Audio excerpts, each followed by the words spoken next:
തിരുവനന്തപുരത്ത് 5 പേരുടെ കൂട്ടക്കൊലയിൽ വിറങ്ങിക്കുന്ന നാട്. കുടുംബാംഗങ്ങളെയും പെൺസുഹൃത്തിനെയും ഉൾപ്പെടെ പ്രതി അഫാൻ കൊലപ്പെടുത്തിയതിന് പിന്നിലെ കാരണമെന്ത് എന്നിതുവരെ വ്യക്തമല്ല. പ്രതി ലഹരി ഉപയോഗിച്ചുവെന്ന സംശയമുണ്ടെന്ന് പോലീസ് പറയുകയാണ്. നെടുമങ്ങാട് ഡിവൈഎസ്പിയുടെ പ്രതികരണം ഒന്ന് കേൾക്കാം.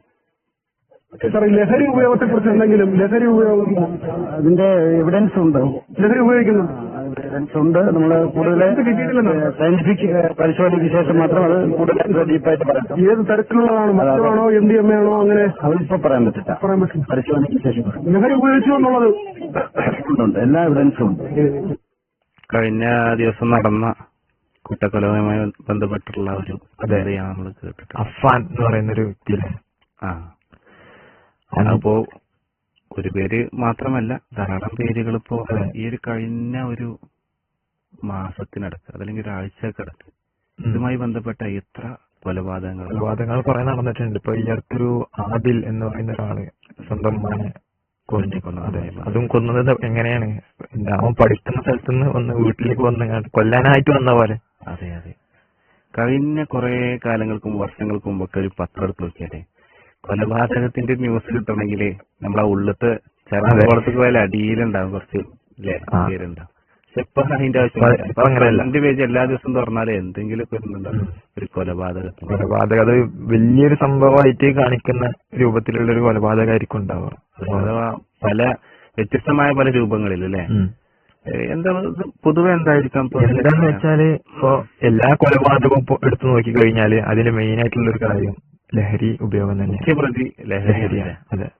ഇപ്പോ ഈ ഒരു വാർത്തയിൽ തന്നെ പോലീസിന്റെ ഇൻവെസ്റ്റിഗേഷനിൽ മനസ്സിലായത് ലഹരി ഉപയോഗമാണ്. പക്ഷെ അത് പരിശോധന നടത്തി കഴിഞ്ഞാൽ ഉറപ്പിക്കാൻ സാധിക്കില്ല.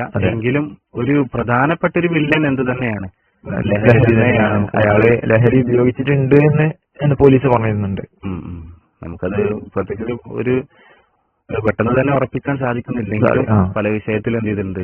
അത് ഇപ്പൊ കഴിഞ്ഞ ഒരു കൊലപാതകത്തിന്റെ വിഷയത്തിലും ആ ഒരു ഡി അഡിക്ഷന് ഒക്കെ പോയി അവിടുന്ന് വന്നതിന് ശേഷമാണിതെന്നൊക്കെ നമുക്ക് മനസ്സിലാക്കാൻ സാധിക്കുന്നുണ്ട്. പലപ്പോഴും ഇങ്ങനെയുള്ള ലഹരികൾ നമ്മുടെ നാട്ടിൽ വ്യാപിക്കുന്നുണ്ട്.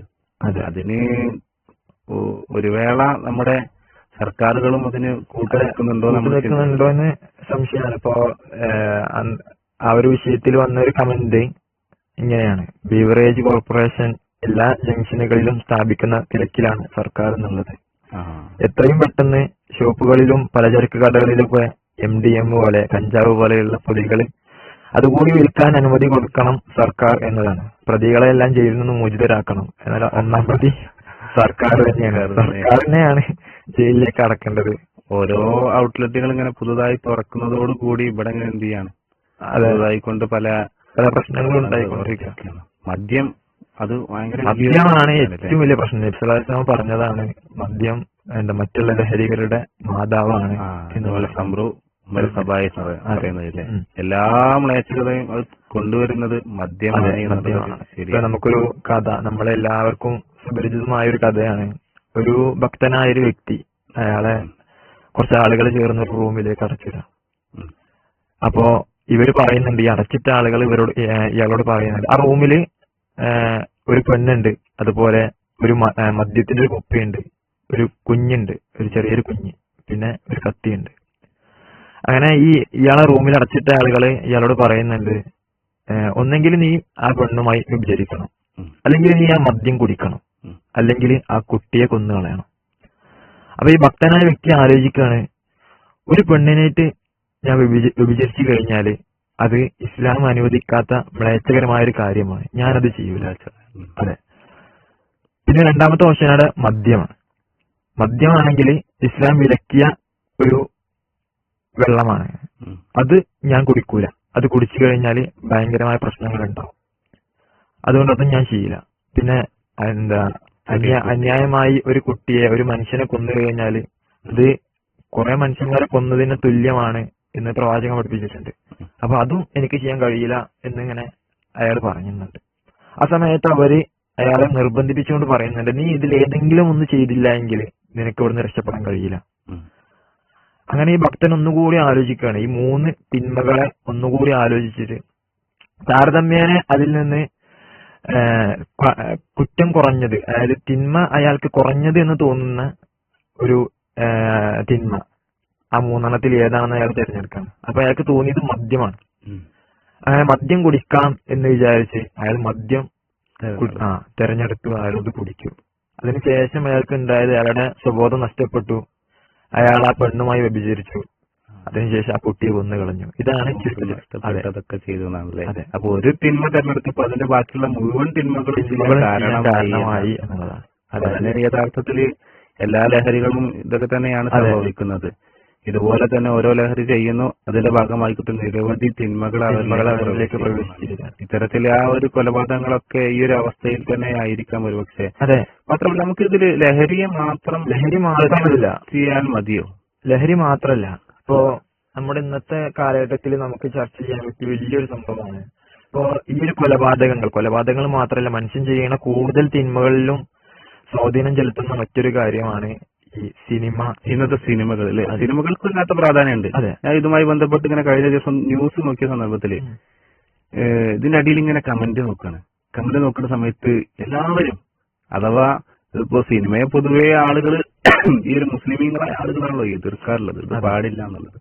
എന്നാൽ ഇത് മുസ്ലിങ്ങൾ മാത്രമല്ല, പേരുകൾ നോക്കുമ്പോ പല അമുസ്ലിം നാമധാരികൾ വരെ എന്ത് ചെയ്യുന്നുണ്ട്, എതിരെ പറയാണ്. അഥവാ മിക്കവാറും ഇതിനൊക്കെ സപ്പോർട്ട് ചെയ്യണതാ ഈ ഒരു സിനിമകളിൽ നിന്നാണ് അവർക്ക് പ്രചോദനം കിട്ടുന്നത്. അതില് സംശയമൊന്നുമില്ല. ഇപ്പൊ ഇന്നത്തെ അത് നമ്മൾ മനസ്സിലാക്കേണ്ടത്, ഇപ്പോ ഈ കൂടുതലായിട്ടും കൊലപാതകങ്ങൾ നടക്കുന്നത്, തിന്മകൾ നടക്കുന്നത് യുവാക്കളിലാണ്, ചെറിയ ചെറിയ മക്കളിലാണ്. അത് ഇന്നത്തെ കാലഘട്ടത്തിൽ കാണുന്ന റിലീസാവുന്ന കൂടുതൽ സിനിമകളും വയലൻസ് നിറഞ്ഞ സിനിമകളാണ്, ഓരോ സിനിമകളാണ്. അതെ. അപ്പൊ ഇത് ശരിക്കും എന്താ വെച്ചാല് വലിയ ആളുകൾ കാണുമ്പോഴൊരു വ്യത്യാസവും ചെറിയ ആള് അവർ തമ്മിൽ കാണുന്ന വ്യത്യാസം എന്താ വെച്ചാല് വലിയ ആളുകൾക്കൊന്നും സെൻസ് ഉണ്ടാവും. അതെ, ചിന്തിക്കും ഒന്നും ജീവിതത്തിൽ നടക്കില്ല. ഒരു 10 ആൾക്കാർ ഇടിക്കാൻ വന്നാൽ ഓടല്ലാതെ വേറെ. പക്ഷെ ചെറിയ കുട്ടി മനസ്സിലാക്കിയ കുട്ടികൾ അങ്ങനെയല്ല, അവർക്ക് മനസ്സിലാക്കാനും അതുപോലെ ഒരു കാര്യം തീരുമാനിക്കാനുള്ള കഴിവെത്തിയിട്ടില്ല എന്നുള്ളതാണ്. ആ കഴിവെത്തുന്നതിന് മുമ്പായിക്കൊണ്ട് ഇവർ ഇത്തരത്തിലുള്ള കാര്യങ്ങളൊക്കെ കാണുമ്പോ അവരുടെ മൈൻഡ് സെറ്റില് ഈ ജീവിതത്തിന്റെ തുടക്കത്തിൽ തന്നെ ഇങ്ങനെ ആയി പോവാണ്. അവരുടെ മൈൻഡ് അങ്ങനെ ആയി. അതൊക്കെ ഒരു ശരിയേത് തെറ്റേതെന്ന് കൃത്യമായിട്ട് മനസ്സിലാക്കാൻ സാധിക്കില്ല യഥാർത്ഥത്തിൽ. അപ്പൊ നമ്മളിവിടെ മനസ്സിലാക്കുന്നത് എന്താ വെച്ചാല് ഫാമിലി ആയിട്ടൊക്കെ വരുന്ന സിനിമ കാണുന്ന ആളുകളൊക്കെ ഉണ്ട്. അവർക്ക് വലിയ പാടാണ്.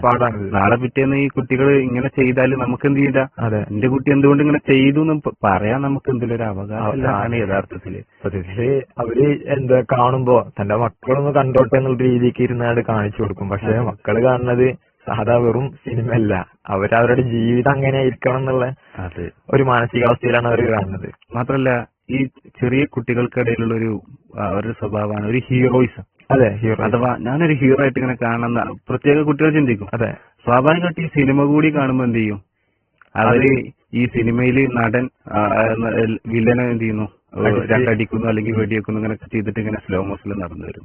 അപ്പൊ കുട്ടി വിചാരിക്കണം ഇതൊക്കെ ചെയ്താൽ എന്ത് ചെയ്യും, ഞാനൊരു ഹീറോ ആകും.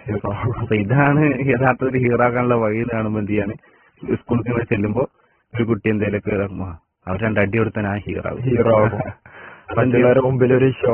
അതെ, ആ കുട്ടികൾ എന്ത് ചെയ്യാൻ അത്തരത്തിലേക്ക് പോവുകയാണ്. അപ്പോ ഇതില് സിനിമക്ക് വല്ലാത്തൊരു സ്വാധീനമുണ്ട് എന്ന് നമുക്ക് മനസ്സിലാക്കാൻ സാധിക്കും. ഭയങ്കര അപകടം പിടിച്ചൊരു കാര്യം തന്നെയാണിത്. ഇത്തരത്തിലുള്ള സിനിമകൾക്ക് നമ്മൾ പ്രതി നിർത്തുമ്പോ ലഹരിയെ പോലെ തന്നെ പ്രതി നിർത്തേണ്ട മറ്റൊരു കാര്യം സിനിമ. അപ്പോ പ്രത്യേകിച്ച് ചെറിയ കുട്ടികൾക്കിടയിൽ അവർക്ക് കൃത്യമായി കൊണ്ട് മനസ്സിലാക്കാൻ സിനിമകൾ കാണണമെന്നല്ല, അവർക്ക് എന്ത് ചെയ്യണം, കൃത്യമായി കാര്യങ്ങൾ ഇപ്പൊ അവരുടെ ഇടയിലേക്ക് ഒരു വിഷയം വന്നാൽ അതിനെ നീതിപൂർണമായിക്കൊണ്ട് എങ്ങനെയാണ് മനസ്സിലാവില്ല.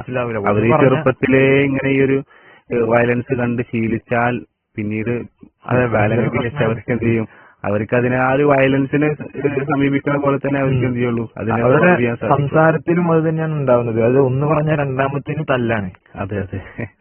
ഇപ്പൊ കഴിഞ്ഞ ദിവസം ഇതേപോലെ തന്നെ ബസ് സ്റ്റാൻഡിൽ അടിയുണ്ടാക്കി പറഞ്ഞിട്ട് കുട്ടികളൊക്കെ കാണാൻ സാധിക്കും. ഇതൊക്കെ ഈ ഒരു തരത്തിലുള്ള സിനിമകളുടെ ഒരു അഡിക്ഷൻ ആണ് എന്നൊക്കെ. ശരിയാണ്. ഇപ്പൊ നമ്മുടെ ചെറുപ്പത്തിൽ നമ്മള് വലിയ ആൾക്കാരോട് വെച്ച് ഏറ്റുമുട്ടാൻ നോക്കൂലല്ലോ. ഒരു 10 ആളെ ചേർത്ത് പിടിച്ചാണ്ട് ബസ് നിർത്തിക്കുക, അല്ലെങ്കിൽ ഒരു സ്കൂൾ മൊത്തം പോയിട്ട് ബസ് നിർത്തിക്കുക, ഇതൊക്കെ പരിപാടി. ഇതൊക്കെ വലിയൊരു ഹീറോയിസമാണ് എന്ന് തെറ്റിദ്ധരിക്കുന്ന ഒരു ആളുകളാണ്. അപ്പൊ ഇതൊക്കെ നമുക്ക് ഒരു തരത്തില് ഇത്തരത്തിലുള്ള വിഷയങ്ങളെയൊക്കെ സിനിമകളെയും അതുപോലെ തന്നെ ലഹരിയെയും മാറ്റി നിർത്തിയാൽ തന്നെ ഈ ഒരു ധാരാളം പ്രശ്നങ്ങൾ പരിഹരിക്കാൻ സാധിക്കുള്ളൂ, നമുക്ക് മനസ്സിലാക്കാൻ സാധിക്കും.